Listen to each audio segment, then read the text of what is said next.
প্রশ্নটা কি আসছিল দেখো, অনেক টিচার পর্যন্ত এই উত্তরটার ভুল উত্তর দিয়েছে, অনেক অনলাইনের ওয়েবসাইটেও দেখছে ভুল উত্তর দিয়েছে। অভ্যুত্থান শব্দটা কোন উপায়ে গঠিত? অভ্যুত্থান শব্দটা কোন উপায়ে গঠিত? ঢাকা বিশ্ববিদ্যালয়ের সি ইউনিটে এই প্রশ্নটা এসেছিল এই বছর, এই কয়েকদিন আগে। হ্যাঁ, তো অভ্যুত্থান সবাই বলতেছে অভিযোগ উত্থান অভ্যুত্থান, তাহলে কোন প্রক্রিয়ায় গঠিত? সন্ধি প্রক্রিয়ায়। কিন্তু বাবা না, আমি বলছি যে এরকম সন্ধি প্রক্রিয়ায় কখনো শব্দ গঠিত হয়ই না। শব্দ গঠনের প্রক্রিয়ার মধ্যে সন্ধি উপায়টাই নাই। তার মানে সন্ধি প্রক্রিয়ায় শব্দ কখনো গঠিত হতেই পারে না। সন্ধি দেখা মাত্রই ক্রস। যতই অভিযোগ উত্থান হোক না কেন বাবা, এটা সন্ধি প্রক্রিয়ায় গঠিত শব্দ হবে না, না, না। অনেক টিচার এটাকে সঠিক উত্তর দিয়েছে, এটা হবে না। প্রয়োজন হলে 9, 10-এর বোর্ড ব্যাকরণ খুলে দেখো, শব্দ গঠন প্রক্রিয়ার মধ্যে সন্ধি টপিকই নাই। কারণ এইগুলো আমি আরও 1 বছর আগে পড়াইছি। আমি তোমাদেরকে একটু দেখাই। এই যে লেকচারটা দেখতে পাচ্ছ, রাবি গুচ্ছ ছবি প্রস্তুতি লেকচার 1, এই লেকচারটা আরও 1 বছর আগে ইউটিউবে আমি আপলোড করেছি। তখন অনেক শিক্ষার্থী এটাকে মনে করছে এটা তো মনে হয় খুব একটা প্রশ্ন আসে না, কিন্তু দেখো এই লেকচার 1-এ যা পড়াইছি সেটাই কিন্তু এখন প্রশ্ন আসতেছে এবং সেটাই আবার ভুল করতেছে। এই ভিডিওর লিঙ্কটাও আমি এই ভিডিওর ডিসক্রিপশনে দিয়ে দিব, তোমরা চাইলে দেখে আসতে পারো। শব্দ গঠনের মূল প্রক্রিয়াই হচ্ছে 3টা। 1, উপসর্গ প্রত্যয় সমাস। উপসর্গ প্রত্যয় সমাস, এই 3টা ছাড়া সন্ধি হোক অনুসর্গ হোক এগুলো দিয়ে শব্দ গঠিত হতে পারে না। শব্দ গঠনের প্রক্রিয়া সেগুলো না। অপশনের মধ্যে যদি দেখি সন্ধি অনুসর্গ, আগেই সেটা কেটে দিব। তারপরে দেখব উপসর্গ নাকি প্রত্যয় নাকি সমাস।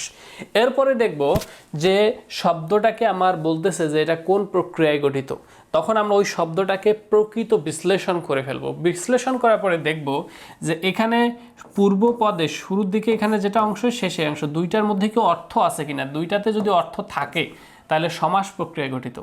এরপরে দেখব প্রত্যয় কিনা। প্রত্যয় কেমনে বুঝবো? প্রত্যয়ের শেষের অংশ যেটা, সেটার অর্থ থাকে না, আর শুরুর দিকের যে অংশ সেটার অর্থ থাকে। যদি এরকম হয় যে শেষের পার্টের অর্থ নাই, তাহলে সেটা প্রত্যয়। আর উপসর্গ প্রক্রিয়া কিভাবে গঠিত হয়? যদি দেখি যে উপসর্গ মানে কি, শুরুর দিকে উপসর্গ থাকে, যে শুরুর উপসর্গটার কোনো অর্থ থাকে না এবং পরের অংশটার অর্থ থাকে, তখন বুঝবো যে এই শব্দটা উপসর্গ প্রক্রিয়ায় গঠিত। একটা শব্দ একই সাথে উপসর্গ এবং প্রত্যয় উভয় প্রক্রিয়ায় গঠিত শব্দ হতে পারে। সেক্ষেত্রে আমরা দেখব অপশনের মধ্যে উপসর্গ আছে নাকি। যদি উপসর্গ থাকে তাহলে উপসর্গ হবে সঠিক অ্যান্সার, প্রত্যয় হবে না।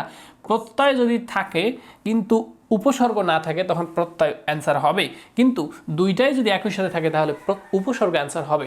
এখানে প্রায়োরিটি আমি এই যে এভাবে গ্রেটার সাইন চিহ্ন দিয়ে বোঝাই দিয়েছি যে এই উপসর্গ হচ্ছে বস, তারপরের বস প্রত্যয়, তারপরের বস হচ্ছে সমাস। একদম ক্লিয়ার করে দিলাম। এখন অনেকেই যেটা বলে, ভাইয়া বিদ্যালয় শব্দটা কোন প্রক্রিয়ায় গঠিত? বিদ্যাযোগ আলয় সন্ধি প্রক্রিয়ায় গঠিত? বিদ্যালয় নো, বিদ্যা আলয়। দেখো, বিদ্যা একটা শব্দ, আলয় একটা শব্দ, দুইটারই অর্থ আছে। দুইটার যদি অর্থ থাকে তাহলে এটা সমাস প্রক্রিয়ায় গঠিত শব্দ, সন্ধি প্রক্রিয়ায় গঠিত শব্দ নয়। শুভেচ্ছা, শুভযোগ ইচ্ছা সন্ধি প্রক্রিয়ায় গঠিত শব্দ? জি না, কারণ শুভযোগ ইচ্ছা, শুভরও অর্থ আছে, ইচ্ছারও অর্থ আছে, তাহলে দুই দিকে দুইটা অর্থ আছে, এটা সমাস প্রক্রিয়ায় গঠিত শব্দ। এভাবে ব্যতিক্রম শব্দটা কোন প্রক্রিয়ায় গঠিত? ব্যতিক্রম শব্দটাকে আমরা পাই বিযোগ অতিযোগ ক্রম। এখানে এই যে ক্রম শব্দটা লাস্টের পার্টটার অর্থ আছে এবং শুরুর দিকের পার্টগুলোর অর্থ নাই। তার মানে কি, লাস্টে যদি অর্থ থাকে এবং শুরুর দিকে অর্থ না থাকে তাহলে সেই অংশটা হচ্ছে উপসর্গ প্রক্রিয়ায় গঠিত শব্দ। ওকে, তাহলে এই যে বিষয়টা তো এখন বুঝতে পারছো যে কোনটা উপসর্গ প্রক্রিয়া গঠিত শব্দ, কোনটা সমাস প্রক্রিয়া গঠিত শব্দ, কোনটা প্রত্যয় প্রক্রিয়া গঠিত শব্দ। তো এই দিকে দেখো আমাদের যে এক্সাম্পলটা আসছে, যেমন এই যে দেখো সন্ধি, হ্যাঁ, সন্ধি শব্দটাই কোন প্রক্রিয়া গঠিত? সন্ধি শব্দটা বিশ্লেষণ করে বাবা সমযোগী সন্ধি, তাহলে সন্ধি শব্দটা সন্ধি প্রক্রিয়া গঠিত? নো, সন্ধি সমযোগী ঠিক আছে, কিন্তু ধিকে আবার বিশ্লেষণ করলে পাই ধাযোগ ই। এই যে ধা ই, এটা ই প্রত্যয় যোগে গঠিত শব্দ। এছাড়া তুমি যেটা বলতেছো সমযোগী সন্ধি প্রক্রিয়া গঠিত শব্দ, কিন্তু বাবা সন্ধি তো কোনো শব্দ গঠনের প্রক্রিয়াই না। 9, 10-এ বোর্ড ব্যাকরণ বের করে দেখো না, সন্ধি কোনো শব্দ গঠনের প্রক্রিয়াই না, তাহলে কীভাবে তুমি সন্ধি প্রক্রিয়া গঠিত শব্দ বলতে পারো? এটা তো বলার কোনো রাইট নাই তোমার। এখানে দেখো বলছে অভ্যুত্থান তুমি বলতেছো অভিযোগ উত্থান সন্ধি প্রক্রিয়া গঠিত শব্দ, হোয়াট ইজ দিস? তাহলে একটু আগেই তো তোমাকে এগুলো সব বুঝাইলাম, তো সব পড়াশোনা বৃথা হয়ে গেল। অভ্যুত্থান অভিযোগ উত্থান ঠিক আছে, এটা তোমার সন্ধি প্রক্রিয়ায় গঠিত শব্দ না, সন্ধি বিশ্লেষণ করা যাচ্ছে জাস্ট। অভ্যুত্থান অভিযোগ উদ্যোগ স্থাযোগ অন, এখানে অন প্রত্যয় যোগ হয়েছে, প্রত্যয় সাধিত শব্দ এটা। এখন তুমি বলতে পারো এটা উপসর্গ যোগেও গঠিত, হ্যাঁ এটা উপসর্গ যোগে গঠিত শব্দ। উপসর্গ এবং প্রত্যয় একই সাথে এখানে, এই উপসর্গ এবং প্রত্যয় উভয় প্রক্রিয়া এখানে গঠিত শব্দ হয়ে যায় অভ্যুত্থান শব্দটা, কিন্তু অপশনের মধ্যে তো আমার উপসর্গ নাই। তোমাকে কনফিউশন আরও দূর করে দিয়েছে। হ্যাঁ, যদি উপসর্গ থাকতো তখন উপসর্গ হইতো, কিন্তু তোমাকে আরও সিম্পল করে দিয়েছে যে বাবা উপসর্গ আমি দেই না, এত কনফিউশন স্টুডেন্টদেরকে দিচ্ছে না, আরও সহজভাবে দিয়েছে। সো উত্তর হবে প্রত্যয়।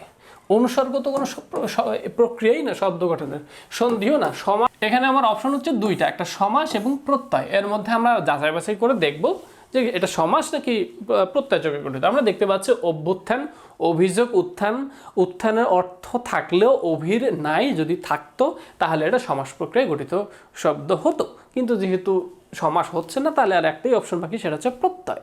এখন বিশ্লেষণ করতে পারো আর না পারলেও তুমি বুঝতে পারো যে এটা প্রত্যয় প্রক্রিয়া গঠিত শব্দ। তাছাড়া আমরা দেখতেই পারলাম এখানে অন প্রত্যয় যোগে গঠিত শব্দ। এর বাইরে যারা উল্টাপাল্টা ব্যাখ্যা দিচ্ছে, আমি জানি না ওরা কেন দিচ্ছে, কারণ এটা তাদের অভিমত। আমি যতটুকু জানি আমি সেটা বর্ণনা করলাম, এবং এই প্রশ্নটা তোমাদের কাছে নতুন হতে পারে, আমার কাছে নতুন না। এটা আমি আরও 1 বছর আগে এটা লেকচার দিয়ে দিয়েছি ইউটিউবে, এবং এই টপিক থেকে বিসিএসে হরহামেশাই প্রশ্ন হচ্ছে, এটা নতুন কোনো প্রশ্ন না। বিশ্ববিদ্যালয়ে ভর্তি পরীক্ষা দিতে কাছে নতুন প্রশ্ন হতে পারে।